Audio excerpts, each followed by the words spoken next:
할렐루야. 네.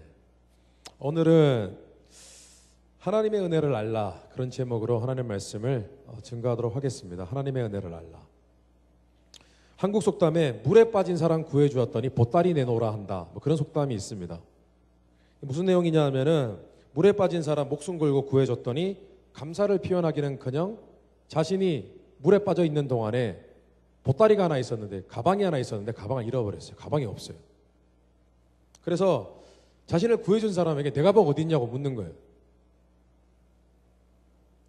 이 속담의 포인트는 은혜를 입었으면 은혜를 아는 것이 도리이다, 그런 포인트입니다. 그런 의미입니다. 은혜를 입었으면요, 은혜를 받았으면 은혜를 알고 또 은혜를 갚고자 하는 그런 마음이 있어야 바른 마음, 귀한 마음이라는 것입니다. 여러분 생각해 보십시오. 목숨 걸고 구해준 사람이 그 물에 빠진 사람의 가방을 챙겨줄 그런 시간이 어디 있습니까? 그런 여유가 어디 있겠어요? 잃어버린 가방 그 다음에 문제입니다. 물에 빠졌던 사람이 누가 자신의 목숨을 구해줬다면 그 사람은 그 사람에게 다가가서, 자신을 구해준 사람에게 다가가서 그 사람의 연락처를 물어야만 합니다. 연락처를 묻고 다음에 꼭 한번 만나기 위해서 내가 전화를 걸겠다, 연락을 하겠다, 이렇게 해서 나중에 만나면 그 사람에게 한 번 더 정신을 차렸을 때 고맙다 인사하고, 또 경우에 따라서는 그 사람에게 사례를 해야 됩니다. 선물을 준다든지 참 감사의 표현을 해야 된다는 것입니다.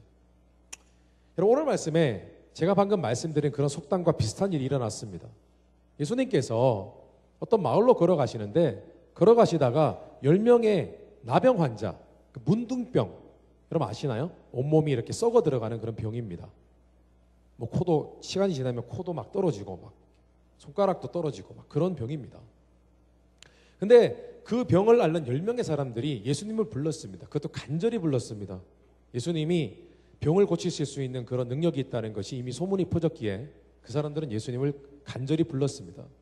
근데 예수님이 서스럼 없이 찾아가셔가지고 그들의 병을 고쳐주셨습니다. 그런데 참 이상한 것은 그들이 걸어가면서 병이 나아버렸습니다. 그런데 막상 예수님께 감사의 표시를 하기 위하여 감사합니다라고 말하기 위해서 예수님께 돌아온 사람은 10명 중에 1명밖에 되지 않았습니다. 예수님은 이것을 굉장히 이상하게 생각하셨습니다. 그래서 17절에 자신에게 돌아온 그 문둥병이 난 그 사람, 한 사람, 그 사람에게 질문을 하셨습니다. 오늘 말씀 17절에 10사람이 다 깨끗함을 받지 아니하였느냐? 그 9은 어디 있느냐? 물어보셨습니다. 예수님이 왜 물어보셨을까요? 진짜 이상했기 때문입니다. 왜냐하면 병이 나왔잖아요. 온몸이 썩어 들어가는 병이 나왔단 말이죠. 그러면 감사를 하기 위해서 돌아와서 예수님을 만나주는 것이 이게 기본인데 이상한 거예요. 한 명만 온 거예요. 그때 예수님이 굉장히 의미심장한 말씀을 하셨습니다. 뭐라고 말씀하셨냐? 마지막 절에 19절에 이렇게 말씀하셨습니다. 그에게 이르시되 일어나 가라, 네 믿음이 너를 구원하였느니라. 무엇이냐 하면 네가 내게 고침을 받고 은혜를 아는 그 마음, 그것이 참 믿음이다. 그러므로 너는 구원받은 하나님의 자녀이다. 이렇게 말씀해 주신 것입니다. 뭐라고요? 요점을 정리하자면 은혜를 아는 마음이 참 믿음이다 라고 예수님이 하신 것입니다. 여러분, 만약 어떤 사람이 저에게 하나님을 믿는 것이 무엇입니까? 라고 묻는다면 저는 개인적으로 이렇게 대답하고 싶습니다. 하나님을 믿는 것은 하나님의 은혜를 아는 것입니다 라고 저는 대답할 것입니다. 다시 하겠습니다. 하나님을 믿는 것이 무엇이라고요? 하나님을 믿는 것은 하나님의 주신 은혜를 내가 제대로 아는 것입니다. 그게 참 믿음이에요. 그래서 오늘은 예수님과 10명의 문둥병자 이야기를 통해서 우리에게 주신 하나님의 은혜를 아는 것, 이 하나님의 은혜를 아는 것이 무엇인지 잠시 나누고 묵상하는 시간 갖도록 하겠습니다. 첫째로, 우리는 하나님의 은혜가 값없는 선물이라는 사실을 알아야 합니다. 하나님의 은혜는 우리가 하나님을 믿는다고 하지만 그것이 아니라 하나님의 은혜를 알아야 되는데, 하나님의 은혜는 우리에게 값없이 주신 선물이라는 사실을 정확하게 우리는 알아야 됩니다. 오늘 예수님은요, 10명의 문둥병자가 예수님을 보고 간절히 외쳤습니다. 예수님이요, 예수 선생님이요, 우리를 불쌍히 여기소서 라고 소리쳤습니다. 근데 예수님은요, 한치의 망설임도 없이 그들의 병을 고쳐주셨습니다. 복음서에 보면 예수님의 치유사역이 참 많이 나옵니다. 예수님이 많은 병들을 치유하셨습니다. 그런데 예수님이 병자를 치유한 그 모습을 자세히 이렇게 묵상해 보면은 어떤 느낌을 받게 되냐면 마치 이런 거예요. 정말 가난한 곳에 어떤 마을에 모든 사람들이 며칠째 굶었어요. 아무것도 먹지 못했습니다. 그런데 어떤 복지사업가가 트럭에 한가득 빵을 가득 실어서 그 마을에 와요. 차를 몰고 와가지고 그 빵들을 막 사람들이 던집니다. 막 무작위로 던져요. 먹으라고 막 던집니다. 마치 이런 분위기입니다.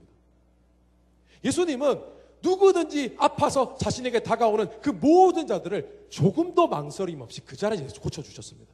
안타까운 마음, 애타하는 마음으로 아무런 조건 없이 그들을 고쳐주셨습니다. 그들이 고맙다고 인사하든 하지 않든 무조건 고쳐주셨습니다. 참 은혜이죠. 아무런 대가 없이 질병을 고쳐주셨습니다. 여러분, 성경은요, 믿는 자가 구원받은 것을 그냥 단순히 예수님을 믿으면 구원을 받는다, 조건이 갖춰지면 결과가 있다는 식으로 표현하지 않습니다. 그래서 오해하지 말아야 됩니다. 우리가 예수님 그리스도를 믿고 구원을 받았지만, 그렇게 성경은 증거하고 있지만 성경은 그 이전에 더 중요한 이야기를 우리에게 하고 있습니다. 에베소서 2장 8절에 너희가 그 은혜를 인하여 믿음으로 말미암아 구원을 얻었나니 이것이 너희에게 난 것이 아니요 하나님의 선물이라. 행위에서 난 것이 아니니 이는 누구든지 자랑치 못하게 하려 하심이라. 여러분, 구원이라는 은혜는 우리가 믿어서 받는 게 아니에요. 우리가 믿었다고 자랑할 수 있다는 것이 아니라는 것입니다. 믿었기 때문에 받는다. 그래서 우리는 믿었기 때문에 우리의 믿음을 자랑할 수 없다는 거예요. 그렇다고. 구원은 전적인 하나님의 은혜로 우리에게 아무런 대가 없이 거저 주신 선물이라는 거예요. 여러분, 우리는 하나님을 믿었기 때문에 구원을 받았다, 이런 식으로 공식으로 이해하면 안 되는 거예요. 하나님이 우리에게 구원을 주신 그 은혜는 하나님이 우리에게 선물로 주셨다는 것으로 우리는 이해해야만 하는 거예요. 실제로 헬라어로 선물이라는 카리스마타라는 단어는 은혜라는 단어, 카리스에서 나온 말이에요. 사람은요, 선물을 받을 때 참 귀한 감동이 있습니다. 선물을 받을 때. 사람이 선물을 받게 되면 두 가지를 주로 생각합니다. 내가 받은 선물의 가치가 얼마인가, 이걸 따집니다. 그리고 내가 받은 선물을 통해서 그 선물을 내게 준 사람의 마음은, 나를 향한 마음은 어떤 마음인지를 확인하고 싶어 합니다. 이 두 가지를 알고 싶어 합니다. 그래서 매우 현실적인 사람들은 자신이 받은 선물을 보면서 선물의 가치를 이렇게 따져봅니다. 이게 얼마짜리지? 여러분 혹시 그러시잖아요. 그죠? 그리고 때로는 내가 저때 준 선물은 선물하고 비슷하거나, 가치가요 비슷하거나 그보다 더 높으면 마음에 굉장히 흡족합니다. 저만 그런가요? 예, 여러분 그렇지 않나 봅니다. 예, 그냥 선물 아주 작은 거, 성냥개비 하나 선물을 줘도 감동하나 보죠? 예, 예? 누가 얘라 그랬습니까? 예, 성냥개비 선물하십시오. 그래서 이런 생각을 하기도 합니다.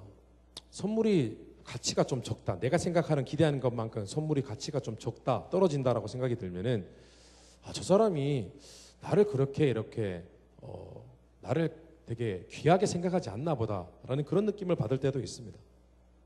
그러나 대부분의 경우는요, 우리가 선물을 받으면 참 감사합니다. 참 감사하고 그 선물을 준 그 사람의 마음을 확인하게 되면 굉장히 감동이 되고요. 또 그 선물을 통해서 우리는 그 사람을 신뢰하게 됩니다. 왜냐하면 그 사람의 마음을 우리가 알았기 때문입니다. 신뢰하고 또 그 사람을 더 사랑하게 됩니다. 여러분 마찬가지입니다. 우리가 하나님이 우리에게 무엇을 선물로 주신가, 그 은혜, 그 선물로 주신 은혜가 무엇인가, 이것을 우리가 알고 그 선물의 절대적인 가치를 알 때에 우리는 그때부터 하나님을 정말 신뢰하고 하나님을 믿게 됩니다. 이런 하나님이 우리에게 주신 선물이 무엇입니까? 우리는 너무 쉽게 생각합니다.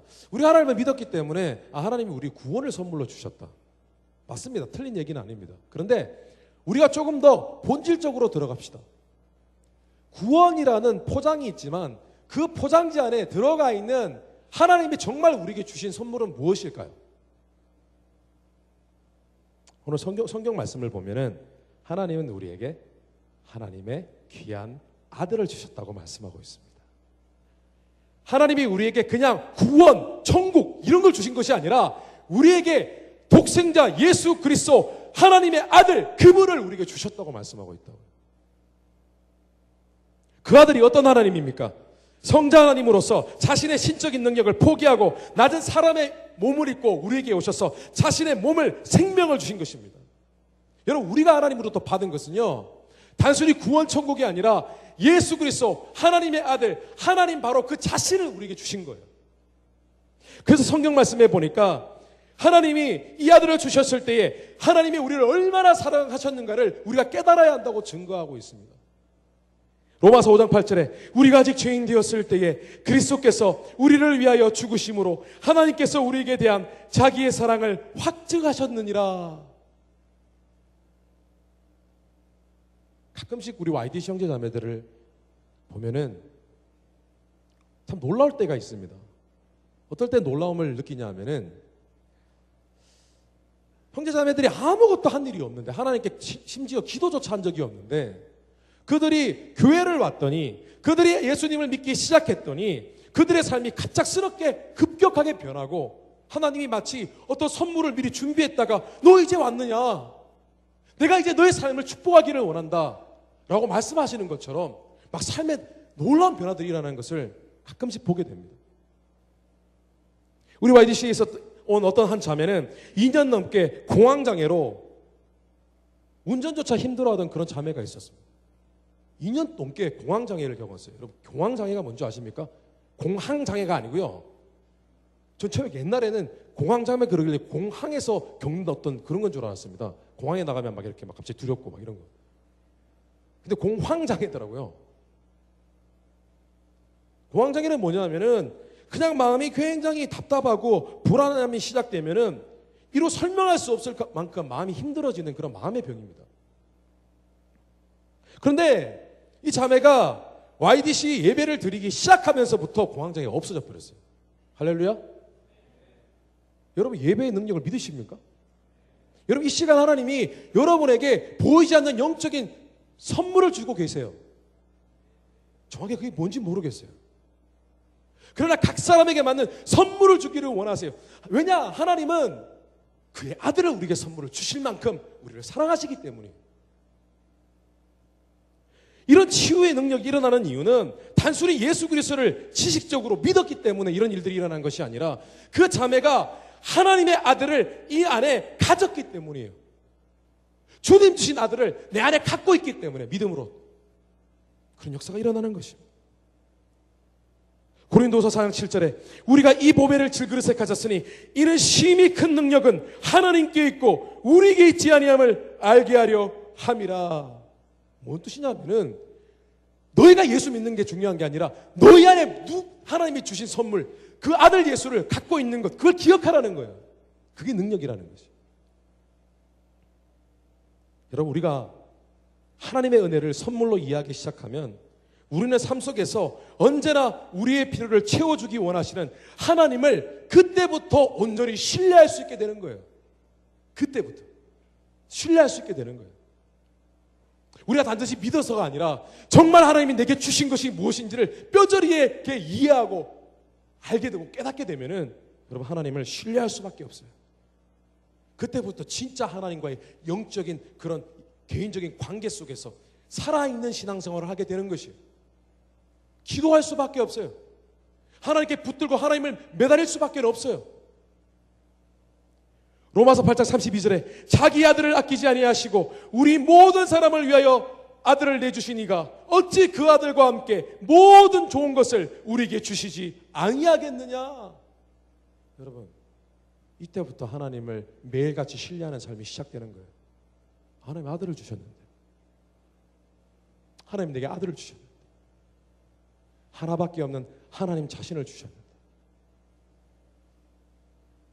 감동 오지 않습니까? 하나님을 신뢰할 수밖에 없지 않습니까? 가장 좋은 것으로 준 사람을 우리는 신뢰하게 되는 거예요. 내게 최고의 것을 선물로 준 사람을 사랑하게 되는 거예요. 그러므로 은혜가 값없이 주어진 선물이라는 것을 이해한 사람은 하나님을 향한 참된 믿음과 신뢰를 가진 사람이 되는 것입니다. 히브리서 4장 16절에 그러므로 우리는 긍휼하심을 받고 때를 따라 돕는 은혜를 얻기 위하여 은혜의 보좌 앞에 담대히 나아갈 것이니라. 여러분, 은혜란 말이 2번이나 나왔어요. 이 말씀. 그러므로 우리는 긍휼하심을 받고 때를 따라 돕는 은혜를 얻기 위하여 은혜의 보좌 앞에 담대히 나아갈 것이니라. 하나님은 은혜예요. 하나님의 보좌는 은혜라는 이름이에요. 여러분, 하나님이 우리에게 주신 것을, 그 선물이 무엇인지를 정확하게 우리가 알고 그것을 마음 깊이 깨달았고 감사할 때 여기서 세상 살 용기와 기도할 담대함을 얻게 되는 것입니다. 여러분, 하나님 앞에 여러분이 받은 것을 기억하시고 그 기억한 그 믿음으로 이 땅을 살아가셔서 여러분, 이 땅에서 담대하게 인생을 살아가시는 여러분이 되시기를 주님 이름으로 축원합니다. 이것이 참 믿음이에요. 둘째로, 우리는 하나님의 은혜는 갚을 수 없는 debt, 빚임을 알아야 합니다. 여러분, 우리가 받은 구원이라는 것이 단순히 선물로만 생각하면, 그냥 아주 귀한 선물을 받은 것으로만 생각한다면 좀 하나님이 우리에게 주신 은혜를 설명하기에는 조금 부족하다는 느낌이 듭니다. 왜냐하면 하나님이 우리에게 아들을 선물로 주셨을 때에 그 아들을 그냥 우리에게 주신 것이 아니라 그 아들이 오셨을 때에 우리의 죄 지은 것을 자신의 피값으로 용서해 주시기 위해서 자신의 생명과 우리의 구원을 맞바꾸치게 하셨어요.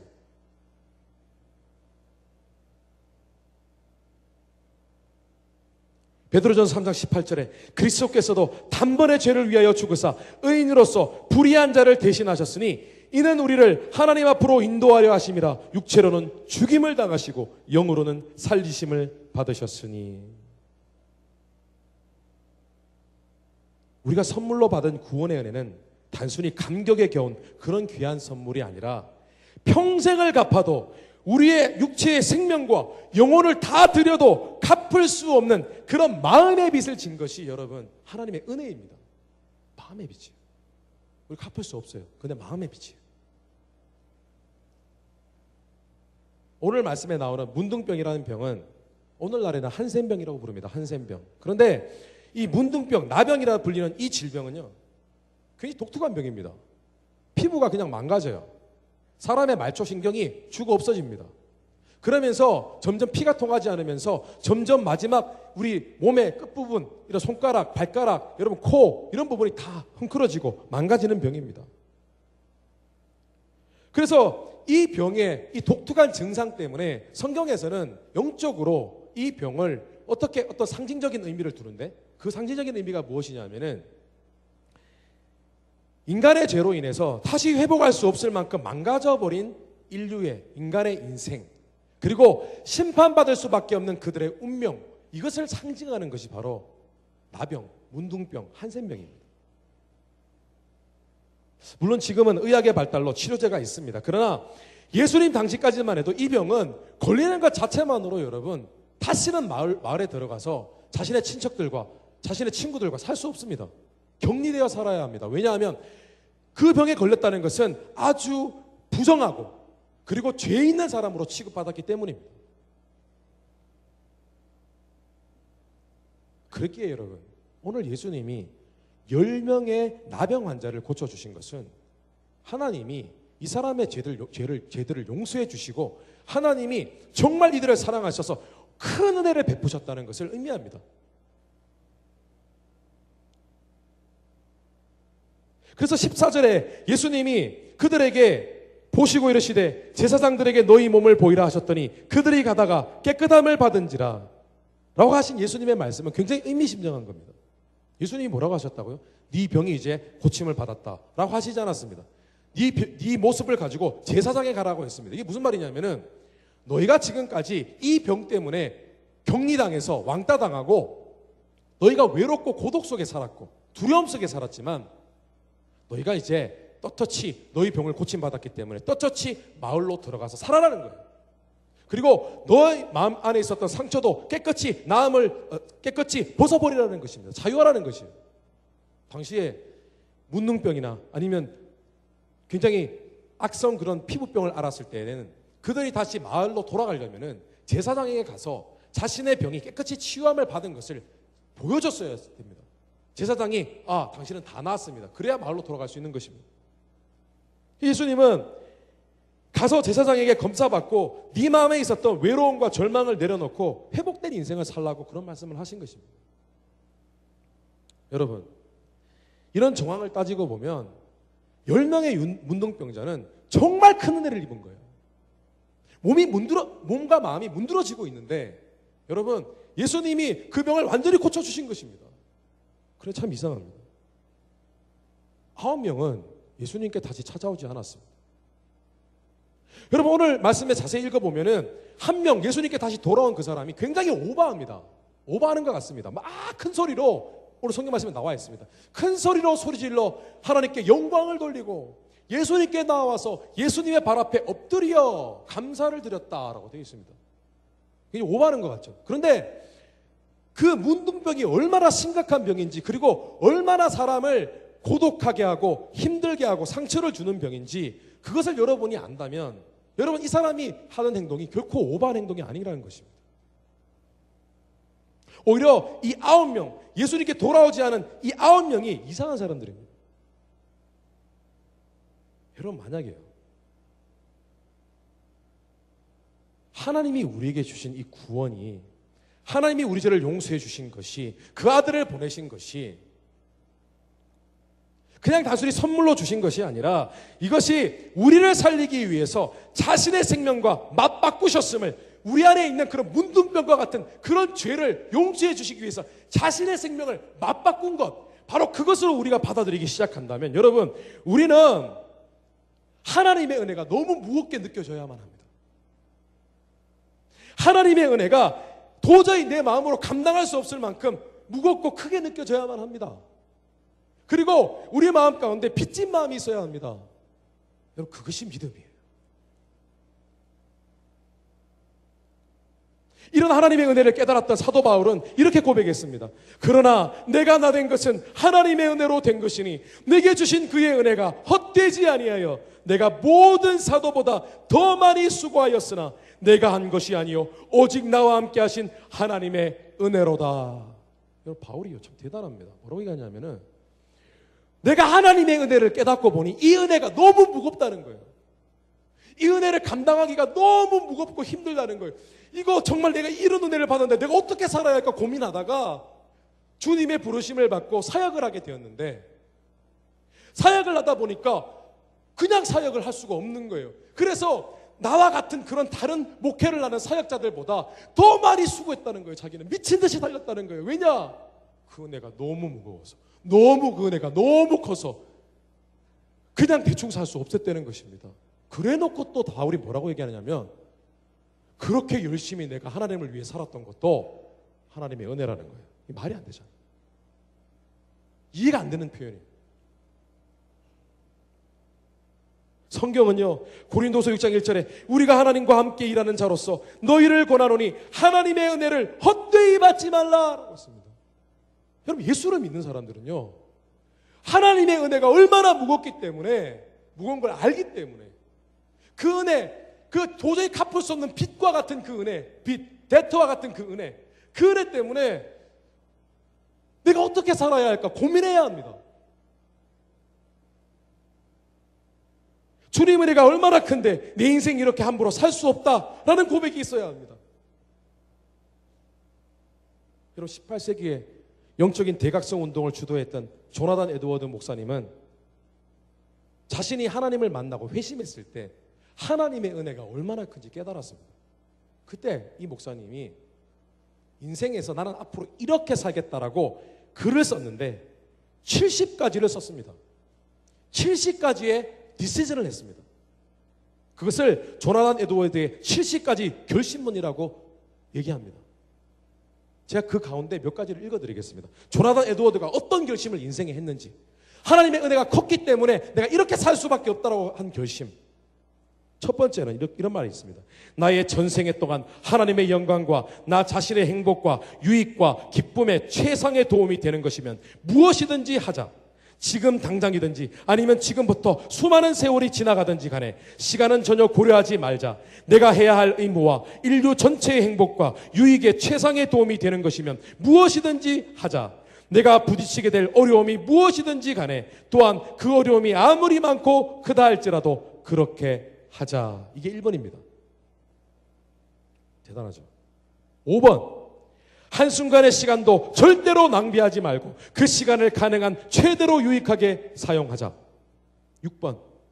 내가 살아있는 동안 힘껏 살자. 8번. 모든 면에서 즉 말과 행동에 있어서 아무도 나처럼 그렇게 악하지는 않는 것처럼 또한 내가 다른 사람과 똑같은 죄를 범하고 똑같은 잘못과 실수를 범한 것처럼 행동하자. 다른 사람의 실패를 나 자신의 잘못을 살피는 계기로 삼고 나의 죄와 비참을 하나님께 고백하는 기회로만 삼자. 10번. 고통스러울 때는 순교의 고통과 지옥의 고통을 생각하자. 12번. 만일 내가 교만이나 허영이나 이런 것들을 만족시키기 위해서 어떤 것을 좋아하고 있다면 즉시로 그런 것들을 버리자. 13번. 도움과 사랑을 꼭 받아야 할 사람이 누구인지를 찾기 위해 노력하자. 16번. 절대로 다른 사람을 비방하지 말자. 그렇게 하는 것은 다수간 다른 사람을 불명예스럽게 하는 것이며 실제로 아무런 유익이 없기 때문이다. 18번. 내가 최고로 헌신한 상태일 때 그리고 내가 복음과 천국에 대해서 가장 분명한 생각을 가지고 있을 때 그때 내가 최선이라고 생각하는 것처럼 언제나 그렇게 섬기며 살자. 45번. 신앙에 도움이 되는 것이 아니면 그 어떤 것에도 절대로 쾌락이나 고통, 기쁨이나 슬픔 등을 느끼지 말자. 어떤 감정도 조금의 감정도 품지 말자. 그리고 그런 것과 관련된 어떤 환경도 만들지 말자. 여러분, 하나님을 믿는 믿음이라는 것은 우리가 무엇을 드려도 다 갚을 수 없는 그 은혜를 알기 때문에 늘 감사하며 그분께 예배드릴 수밖에 없고 우리 인생을 통해 하나님께 영광 돌려드리고 싶은 그런 감동과 결심을 할 수밖에 없는 그런 마음이 되어지는 것입니다. 그게 믿음이에요. 그냥 믿는 게 믿음이 아니라고요. 그 은혜가 너무 무거워서 여러분이 주님 발 앞에 엎드려서 한 결심, 여러분이 지금까지 신앙생활하면서 하나님의 은혜가 너무 무겁게 느껴지고 너무 감사해서 여러분 어떤 결단을 하셨습니까? 여러분의 신앙생활 가운데 어떤 결심을 하셨습니까? 조나단 에드워드가 하신 한 70가지 투마치 너무 많습니다. 그러나 적어도 여러분이 하나님의 은혜가 무겁다면 여러분의 인생만 바쁜 것이 아니라 하나님 앞에서 내가 무엇을 결단해야 되는지 무엇을 내가 바꿔야 되는지를 여러분 결심하는 그런 결심이 있어야 됩니다. 그게 은혜를 아는 자이고 그것이 참 믿음입니다. 말씀을 정리하겠습니다. 여러분 아직도 여러분 가운데 내가 과거에 지은 죄 때문에 죄의식으로 살아가는 사람들이 있습니까? 죄의식 때문에? 아닙니다. 하나님은요 우리가 아들을 주셨습니다. 아들을 주셨습니다. 담대하십시오.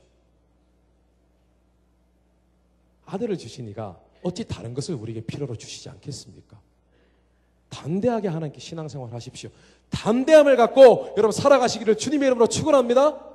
자, 그런데 그거와 전혀 반대되는 느낌도 또한 갖고 살아야 됩니다. 뭐요? 부담감입니다. 하나님의 은혜가 너무 커요. 내가 어떻게 살아야 할까? 내가 거룩해야지. 내가 이렇게 향락을 추구하며 마음대로 살 수는 없다. 라는 많은 부담을 갖고 사셔야 합니다. 여러분, 이 두 가지 은혜를 아는 마음으로 살아가셔서 여러분의 삶이 정말 은혜를 아는 참 믿음을 가진 주의 종들 되시기를 주님의 이름으로 축원합니다. 기도하시겠습니다.